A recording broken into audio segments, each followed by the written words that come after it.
physical spaces reversely. So yeah, the general flavor of what I wanted to talk about today is something called the variational problem.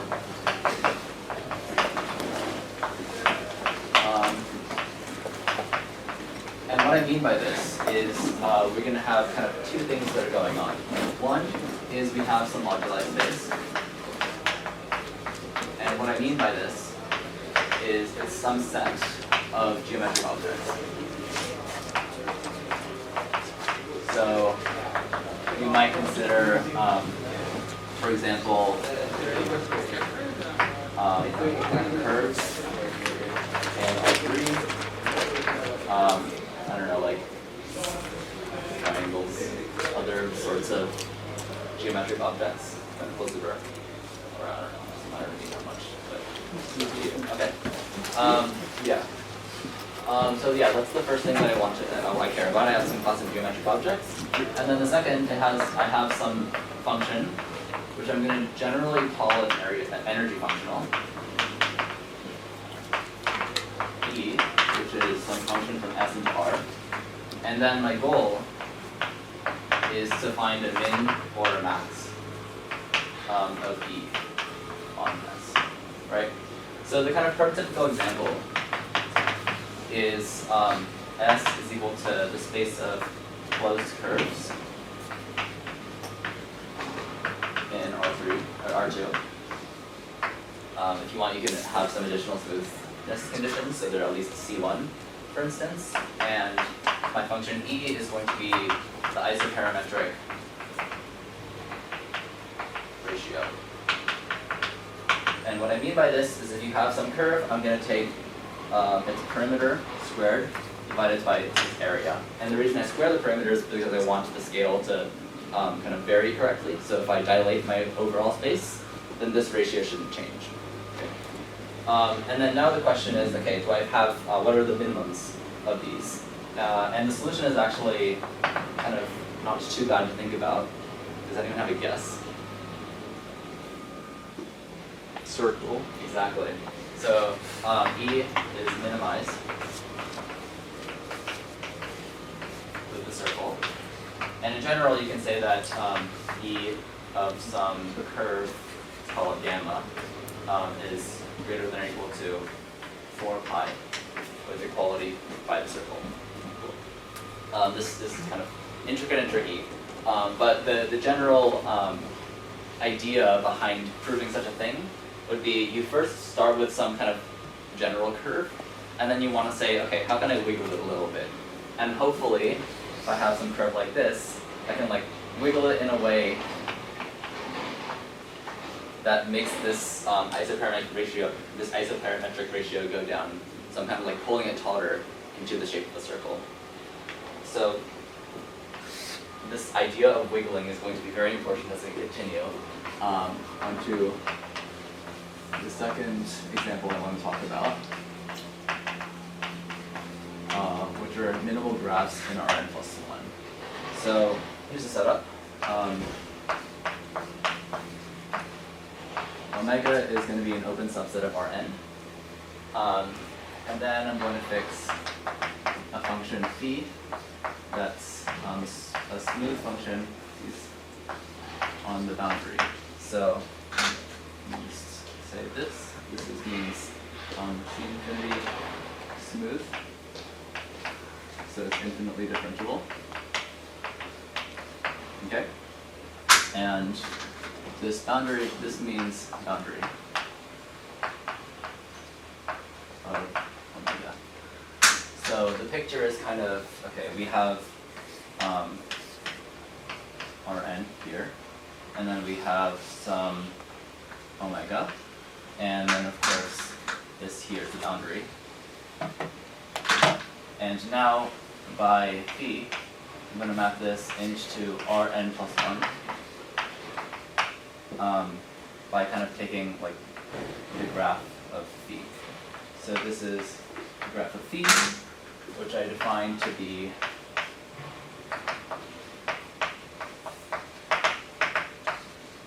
set x, phi of x in Rn plus 1, such that x is in So this should kind of generalize your standard notion of what you think a graph means in single variable mathematics or whatever. Okay, so now I want to have a variational situation over here. So I'm going to define my set of my modular space of geometric objects to be the smooth functions on the closure of omega. So it's the interior plus the boundary, such that u on the boundary is equal to phi. So what I'm saying is I'm fixing some boundary conditions. So some kind of example u might look something like this. Right? This is the graph u. Cool.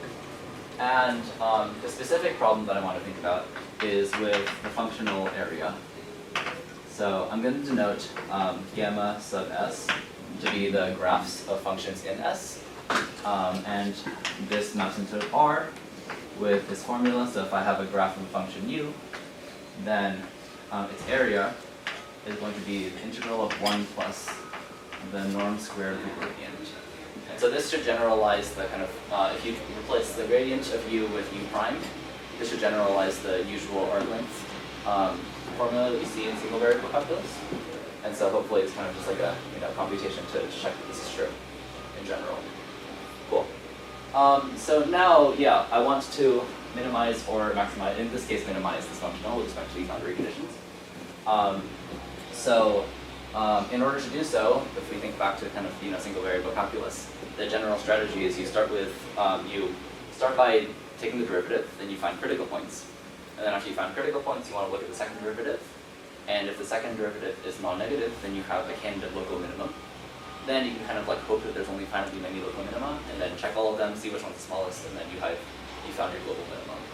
And so we're going to do kind of a similar strategy here, where we look at the three ways in which we can minimize this functional. There's a global min, local min, and critical point. And of course, note that these imply each other. And this is what I'm going to call area minimizing for obvious reasons. And then, yeah, so then I want to kind of start off with this critical point picture and see if I can kind of build up the technical machinery to find local mins and then therefore find global mins. Are there any questions?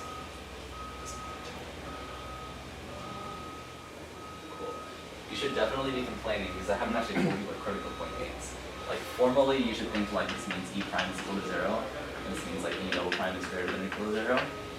But like the problem here is that this is like a stupidly infinite dimensional space, and so there's no kind of like obvious sense in which you can take the derivative. So that's kind of what I'll be talking about now. So yeah, here's our problem. What is area, the derivative area?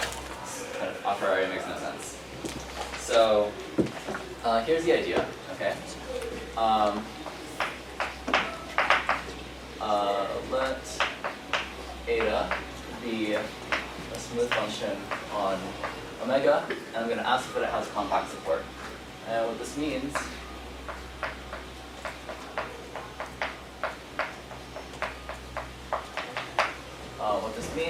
is that eta is equal to 0 outside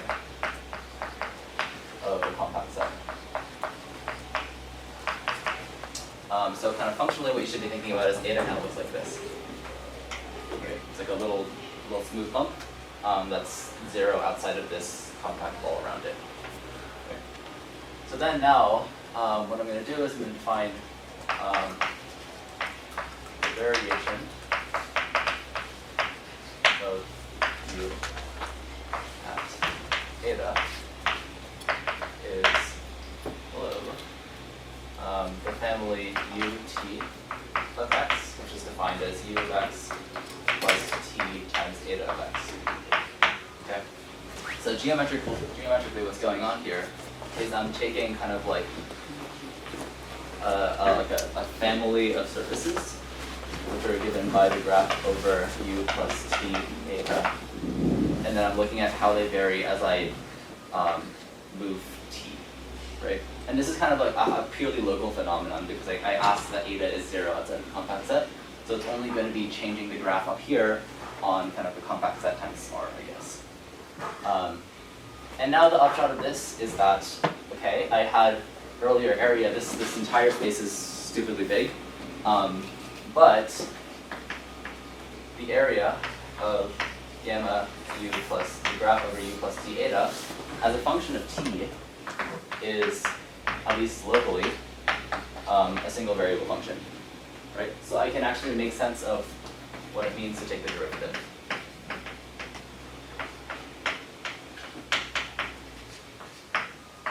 Makes sense. Okay, cool. So then using this, I'm going to define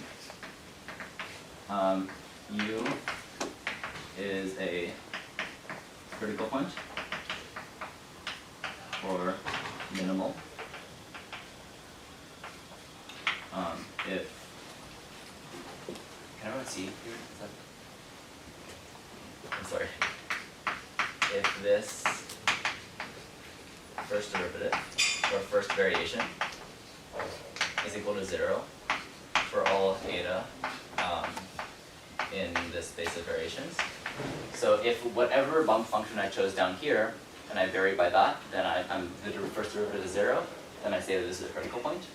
And similarly, it's stable, which is going to be my kind of generalization of this local min idea. If it's a critical point, and the second derivative of area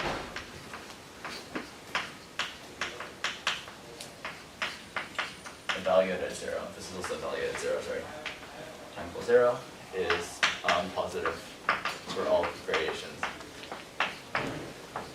Cool.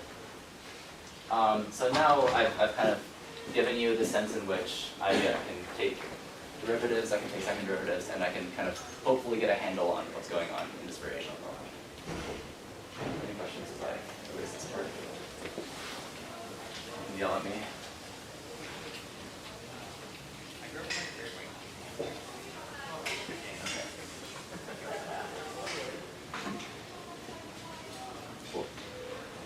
So yeah, that's where my notes end. So that's where we're going off the cuff. Fantastic. So there's, okay, so now what I want to say is, this is kind of like a very analytic situation, right? I'm taking a lot of functions, adding them together, and slapping derivatives on them. But I want to emphasize that there's still some geometric content to what I'm doing here. And what I mean by that is this is kind of just a set, right? But I can give it additional geometric structure.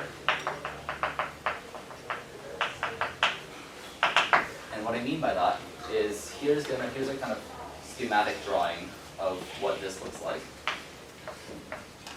This is S. Reminder that S is a highly infinite dimensional space, so this is not a particularly faithful drawing. This is R, and this is my area functional, right? And then area is just kind of take the height of whatever point. So the points here are going to be U's, right? These are the graphs over this domain. And then my claim is that when I was taking these variations, what I'm actually doing is I'm picking a tangent vector, eta, on this tangent plane. And I can identify this tangent plane with C infinity, with the smooth functions of compact support on omega. And then what I'm doing now is that I'm taking the path here, given by u plus t eta. These are all kind of in S, right? Because eta is 0 at the boundary, so the boundary conditions stay fixed. So then what I'm really doing, right, when I'm computing this first variation is I'm looking at the derivative in this direction and then probing that in every single direction that I could go on the space. And so this turns out to be kind of the correct way to put some topological structure on S. If you're curious, it turns it into a Banach manifold or something like that. But I won't go into that more. But I just thought that was very cool, so I wanted to share it. But yeah. So now, the next thing that I want to say is somehow I have this this geometric analytic problem, but I told you what the derivatives are defined as, but I've not told you anything about how to compute them. So let's do that, I suppose.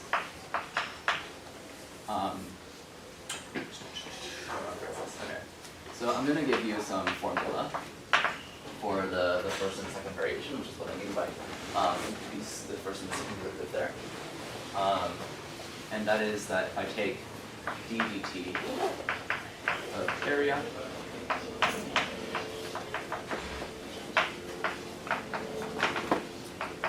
this is just the first derivative valued at 0 of integral 1 plus gradient of u plus t times the gradient of eta squared. Right? And it turns out if you kind of put the computation here, I'll save you the trouble, but you end up with the integral over meta of gradient of eta times the divergence of gradient of u all over the square root of 1 plus x.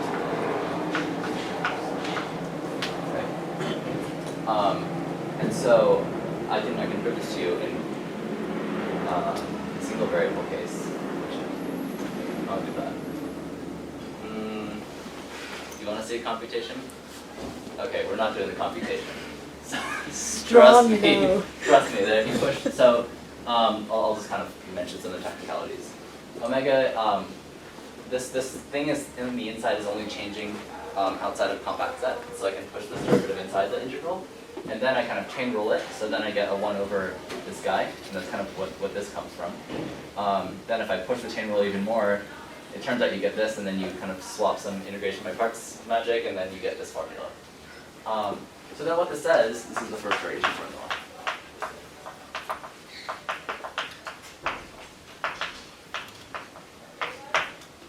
What this is saying is if I want, so u is in S, if I want the graph of u to be minimal, which is, to remind you, it's a critical point of the area functional, this happens if and only if the divergence of the grad u over 1 plus the square root of u, or grad u squared, is equal to 0. And why is this? Right? On this side, I'm saying that this integral vanishes for whatever eta I choose. Which, if you kind of like try every single eta, you can kind of convince yourself that this integral has to be 0. On the other hand, if this is equal to 0, then of course this is equal to 0, and so this is of course equal to 0. I said that twice.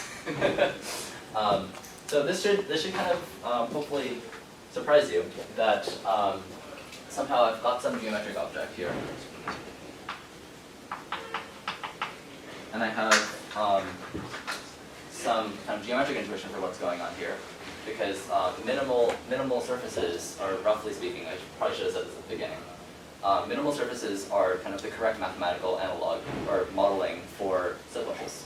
Because if you take a wire film, put it into soapy water, and then pull it out, then it's going to have some boundary that, because of the way that soap bubbles work, the air pressure on both sides has to be equal. And so this corresponds to the fact that it's a critical function area, the present minimized area. Yeah. And then on the other hand, so I have this geometric kind of construction. On the other hand, I have BDE. So this is analysis. So I've built this bridge between geometry and BDE, and now I want to try to use it. So I'm going to try to use some PDE techniques to then say something about the geometry. And so as a first kind of approximation of what's going on, I'm going to just cover up this denominator here and tell you about this equation. So the Laplace operator of u is equal to the divergence of the gradient, right? And if the Laplacian of u is equal to 0, we say u is harmonic.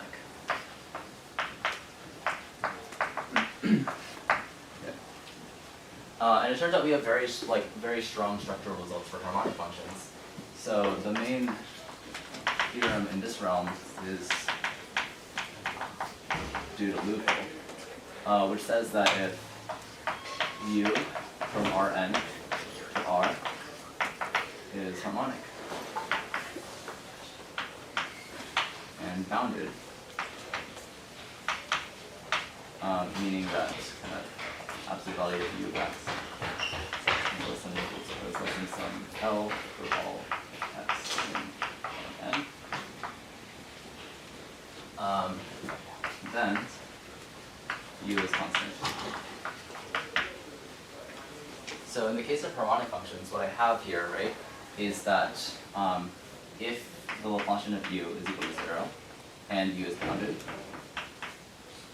then I've told you, I imply that the graph of U, of course U is constant, so this is just a hyperplane.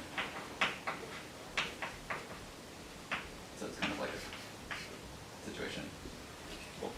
And of course, in the other direction, if the graph of U is hyperplane, then it's constant, and so of course, second derivative of a constant function is still 0. So this is an if and only if.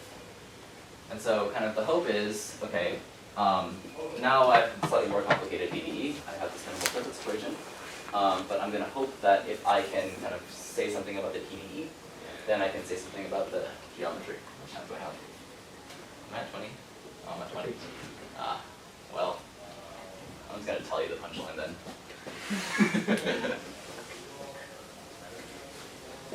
Fuck, I went bypass it. I thought it would. All right. Punchline. If U from Rn to R satisfies the minimal surface equation, so that means that the divergence of the gradient of U over the square root of 1 plus the absolute value of the norm squared of U is equal to 0, then if n is less than or equal to 7, then U is equal to ax plus b, or a b in R.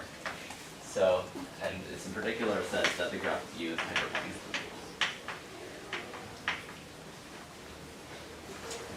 And then, if n is greater than or equal to 8, there exist non-flat solutions.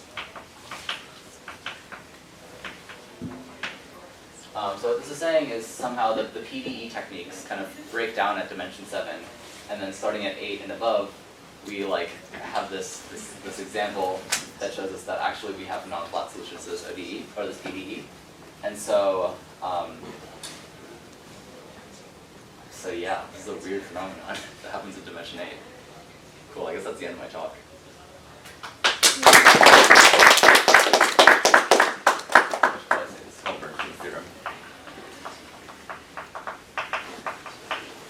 And that's what I'm writing my thesis on. Questions? I remember you told us this over the summer. What was that? Where did the 8 come from? Wasn't it like 3 plus like root 5 or something? This is because 7 is the greatest integer less than 5 plus the square root of 8. Yeah. Yeah, I think that's correct. You give like an intuitive reason why. Well, this fact. Yeah. But no, not like the fact. Like why is 5 plus root 8 important? Yeah. It's just like, where did those numbers come from? Where do these numbers come from? The idea is somehow, if you have,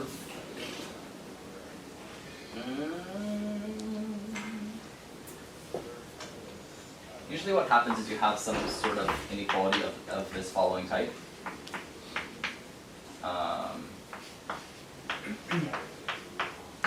Where R is, this is on the ball of radius R. What this means is that you have, this is what's called the second fundamental form, and this roughly tells you how curved you are. You can think of this roughly as a Hessian. And what you want to do is you want to force this to be 0, because once the Hessian is 0, the second derivatives of U all vanish identically. And then what that means is you are left with degree 0 and 1 terms, and it's like a degree 1 polynomial at most. So you want to force it to be equal to 0. And then you have this kind of inequality where you have some volume growth estimate, and then you pull over a 2p on this other side. And then because this volume growth, like the power of this estimate depends upon your dimension, it turns out like you prove that this only works for p up to some number, and whatever that number happens to be constrains the power of this volume growth estimate, because this only works, this only goes to 0 as r goes to infinity, if n minus 2p is less than 0. So this is roughly the reason for this kind of situation. I'm strictly speaking lying to you, but it's okay. Any other questions? Comments, concerns? Cool. Good. Thank you.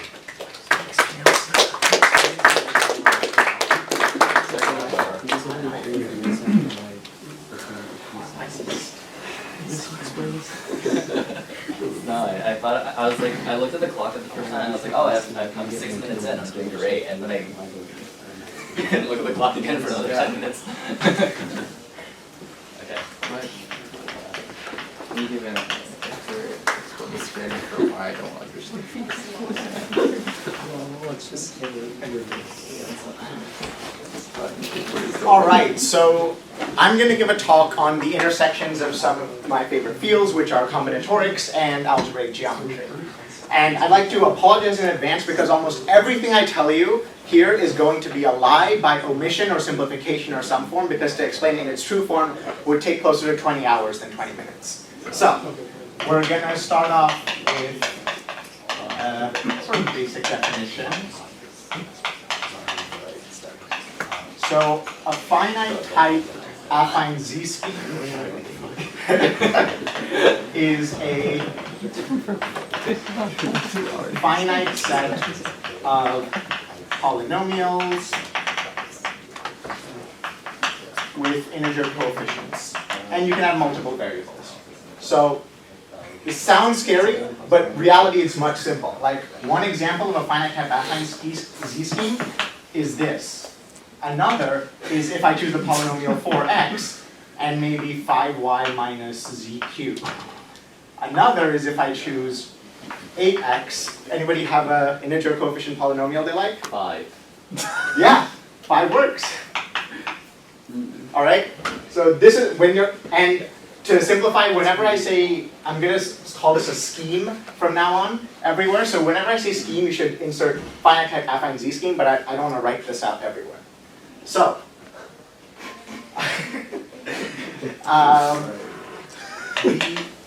so for f of field, the f value points of a scheme, or finite type affine z scheme, which will denote S of f, are the solutions of all fi over, solutions where all fi equal to 0. So, for example, let's run through a simple example on here, on this whiteboard, because I don't want to waste all my good Blackboard real estate. So, here's an example of, let's do this. X squared minus y squared plus 1, or minus 1. So let's say S is the scheme defined by this. What are the R valued points of F? circle. The circle, right? Here, it's this thing. Now, I can also consider the Q valued points of S, which are just points on this circle with rational coordinates.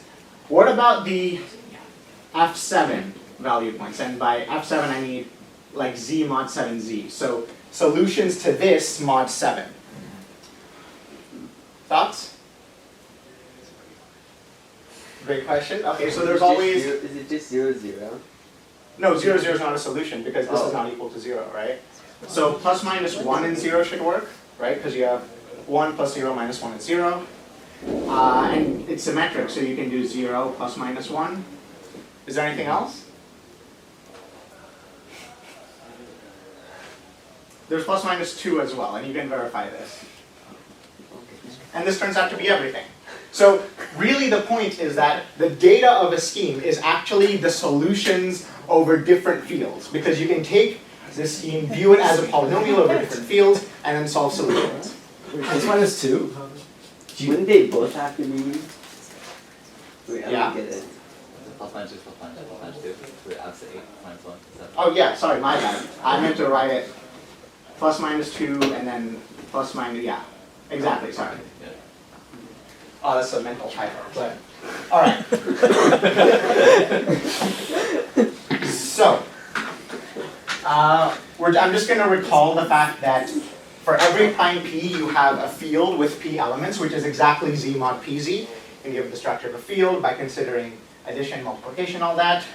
So, for S, a scheme, we define its so-called point counting function, which I'm just going to call bracket x for sake of convenience, where this, and I'm going to call fancy p the set of all prime numbers. So this is a function from the set of all prime numbers to the positive integers that sends a prime number p to the number of fp valued points of S. So, for example, what would be if this was our scheme, then would send 7, S of 7 would go to 8? Yeah, yeah. Okay. Let's run through some more examples of that.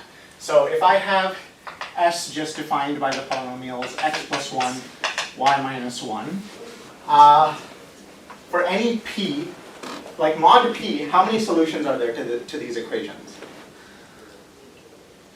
There's just one, right? X has to be minus 1 mod p, and y has to be 1 mod p. So, in other words, for any p, you have S of p is always 1. What about S just defined by the single equation 4x plus 3? So now I'm just looking for a solution to 4x, like this is 4x is equivalent to minus 3 mod p. And there's a, using some theory about prime numbers, you can say that there's always one exact solution to this. So S of p is equal to 1. Is that? What if p is 2? Exactly, good catch. So exactly, the only hurdle is if p is 2, then mod 2, this is 0, and so there's no solution here. So it's 0 if p is equal to 2, and 1 if p is not equal to 2. All right? Let's do a little bit. What about this? xy plus yz plus xz.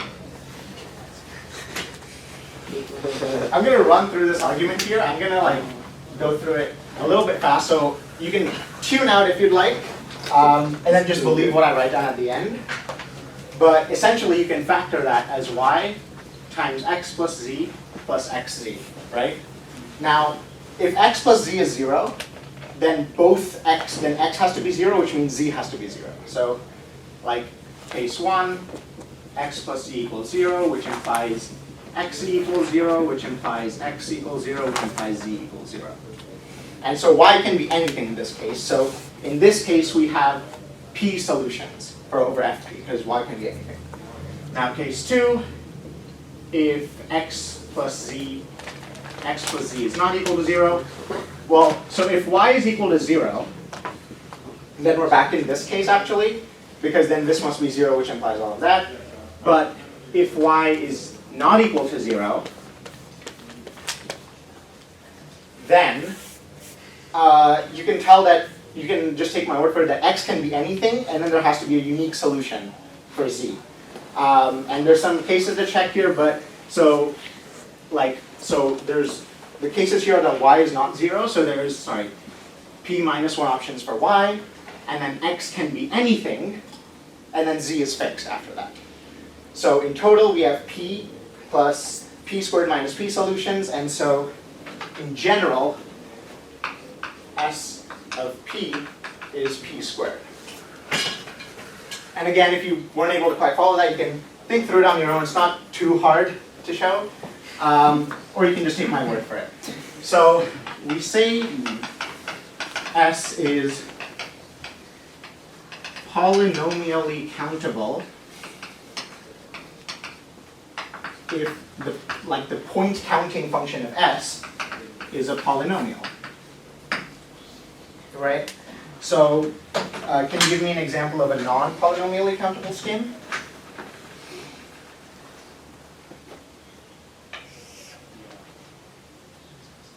Yeah, this. I mean, maybe you don't believe that there's no polynomial that's 0 only at 2 and 1 everywhere else. And you can talk to a real analyst about that, but or you can just take my word for it. So you can see that there are schemes that are not polynomially countable. This is going to come up later. Okay, now we're going to talk about something completely unrelated. We're going to talk about graphs. So I don't want to be too pedantic here about definitions. I'm just going to say that a connected graph, I don't want to use that nice Blackboard space for this. A connected graph is just a bunch of points, which we'll call vertices, a bunch of lines connecting them, and the rule is that there have to be enough lines so you can get from any point to any other point. Seen graph theory before, you know exactly what I mean. If you haven't, you can still kind of get exactly what I mean. You can't have something like this. Like this is not a connected graph because I can't go from this point to this point. So a spanning tree of a connected graph is basically a subgraph of this graph such that there's no like cycles involved. So a cycle is something like here where I can go here and then I can take a path, and without ever traversing an edge twice, I end up back where I am. So I'm just going to say a spanning tree is like a connected subgraph where like that's not possible. So this is a spanning tree. Another spanning tree, if I add that back, would be something like this. All right? I don't want to go too much into the pedantry here, but intuitively, I hope these concepts make sense. Okay. So now, for G connected graph, it's Kirchhoff polynomial, and yeah, this is the same Kirchhoff that of electrical circuitry fame. It's a bit of a, so you sum, it's a big sum. So you sum over all spanning trees T of this graph, and each of the terms in that sum is a product over all edges E in that spanning tree, and you associate like a variable to each edge in the graph. So this looks complicated, but like I'm going to run through like a sort of simplified example. Suppose I have this. This is my graph, right?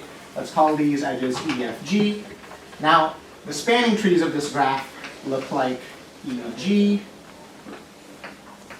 E, F, and F, G. Right? And you can check, this is like, these are all the spanning trees. So my Kirchhoff polynomial would be, for every spanning tree, I have this monomial associated to it. So this is X, E, X, G plus X, E, X, F plus X, F, X, G. Okay, does that make sense? All right. And Kontsevich conjecture, so Kontsevich was a mathematical physicist. In 1997, he made this conjecture, was that the Kirchhoff polynomial of any graph G is polynomially countable. So what do I mean by that polynomial being polynomially countable? I take the scheme defined by this equation and I consider its function, right? And then if that function is a polynomial, then it's polynomially countable. So is this polynomially countable, for example? Why? It's exactly this, right? So it's a like honest to God polynomial. And so this was the conjecture of Kontsevich. And it turns out, not only was he wrong, he was in a very precise sense, as wrong as you can possibly be. But he was a physicist, so it's fine. It's nothing new for them. Okay. So, at this, I'm not going to explain any of the details of the proof. I'm just going to explain the statement that disproved this. Now, it wasn't by explicit counterexample. One question you might have for me at this point is okay, this is not so hard a concept to define. Why have I used bullshit language like this, right? Am I just being obnoxious? I just want to use the word scheme here? Partially, yes. But also, unless you frame the problem with this language, you don't actually get the solution, because the solution and the thing that was shown seems completely unmotivated unless you repackage this problem in the language of schemes. And that's what makes algebraic geometry in general so powerful, that it's a very, very powerful general tool.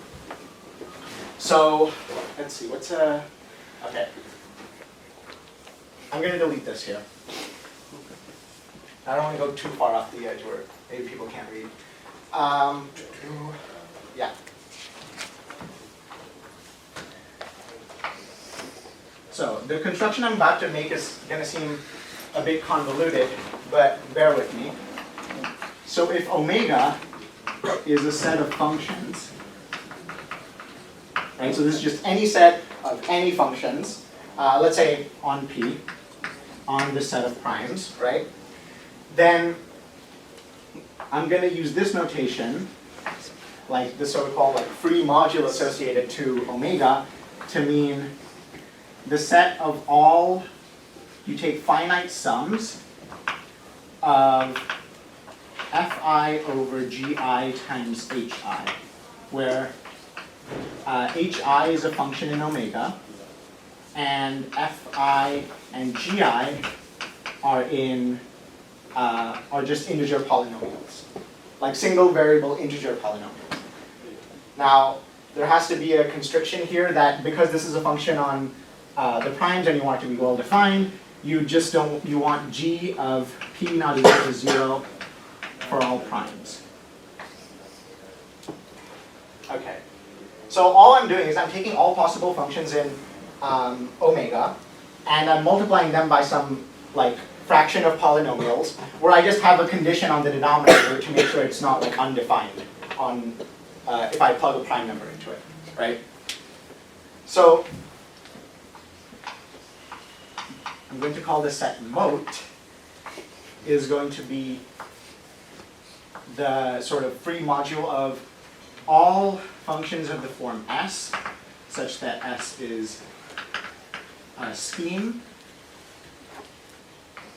I'll say scheme because here I mean finite type f and z scheme, but I'm not going to write that here.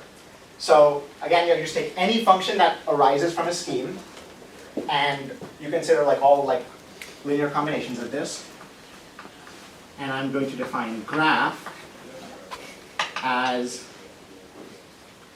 the set of all, let's say, kg, such that kg is scheme of Kirchhoff polynomial.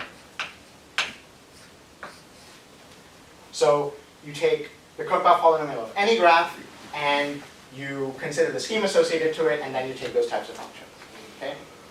Now, the theorem that was shown by Prakash Belpale and Patrick Brashnan in 2001 is that, the statement is pretty simple.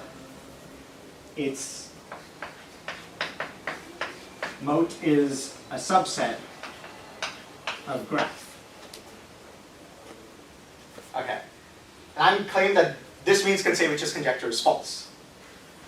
The reason is, I'm saying that any sort of finite linear combination of functions I can make from just general point counting functions of schemes, any of them can be expressed as a finite linear combination of things like this, of things associated to polynomials arising from graphs. But if every graph if Kontsevich's conjecture was true, and every single graph was polynomially countable, then these would all just be polynomials, and that means any function of this form would just be a rational function. It would be one polynomial divided by another polynomial. But this isn't that. Which again, maybe you want to talk about a real answer of why that's not the case, but there's no way to write this as one polynomial over another polynomial, which means, which contradicts this inclusion. So therefore, really what this is saying is that the set of things generated by functions arising from these graphs are actually as general as possible. It's like Murphy's law, which is, hence, roll credits. Anything that can go bad will go bad. These graphs generate the broadest possible class of point counting functions for schemes. And so that is why I phrased it in this type of nonsense language. And again, this seems completely unmotivated. Why? What does this mean? What does mode is short for motives, which I'm not even going to begin to pretend to I understand that fully. But the core idea of the proof was that if you recast this problem in the language of algebraic geometry, suddenly this becomes a very natural thing to try and do, and you use the tools of algebraic geometry to prove that, and you get this, to a very, initially just a pure combinatorics problem. So the point of this talk is that I'm guessing there's two categories of people here. Either I've convinced you to sort of look into algebraic geometry and explore it, or I've convinced you to stay as far away from this clusterfuck of a field as you possibly can. Whichever class you're in, I hope you learned something. Thank you. Yeah, any questions? Well, do we know a counterexample now? Have they found one, or? Explicitly, no. I think they've checked after graphs on 20 vertices. Because even if you, the vertices are only 20, the number of possible spanning trees you can have on any connected graph is insane. And not only that, so my summer research project last year was related to sort of similar point counting functions, not exactly this, on polynomials. Even when the degree gets to 6, it becomes very computationally expensive, because to test if it's a polynomial, if you just test to a finite amount of things, unless you know all the solutions, any finite amount of results you get can be approximated by a polynomial. So to actually show something it's very difficult to test, and so there's still no explicit counterexample as far as I'm aware. Yeah. Yes. Can you, do you know though if you can describe what types of S would be not polynomial, be countable? So here's an example, right? So the question is there a polynomial that is 0 when you plug in 2 and 1 when you don't plug in? But do you know any general idea for S? I mean, generally it can get as bad. There's no strict classification of when it is and isn't polynomial, as far as I'm aware. Because it can get really ugly and messy. These functions can be arbitrarily bad. They can have weird conditions over all possible primes and finite combinations of times and that. But yeah. And do you have a faster way to determine the polynomial from any S?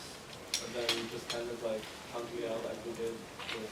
Yeah. There's tricks and hacks, which is sort of part of what was used in this proof to show that the rational sort of up to a rational polynomial multiple of these things were the same. So you can do things I don't want to say scheme here because generally it's really bad. But you use some algebraic geometry tricks. But the real point is you can never get a precise grip on it because again these can be arbitrarily bad. Hence Murphy's law. Yes. Is S always polynomial on a cofinite subset of math calculus? Math That's your question. Yeah, this is Weierstrass. Oh, It's okay. I'm curious. It's that in LaTeX. WP.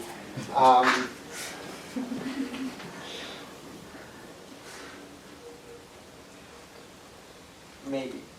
Probably not right. You could probably have a sequence of. Okay, part of the reason this is annoying is because I kind of lied. You actually wanted to find this function on all prime powers, and you wanted to take values in all possible finite fields. But I just didn't want to say that in case people hadn't seen finite fields explicitly. It's much easier to describe solutions mod P than to say values in a finite field. But then in that case, then your question would be reformulated to being in cofinite class of characteristics, right? Yeah. Because if it's not definable over FQ, then it's not definable over, not polynomial over any. I still don't know the answer. That's a good question. Yeah. Yeah. All right. Thank you very much.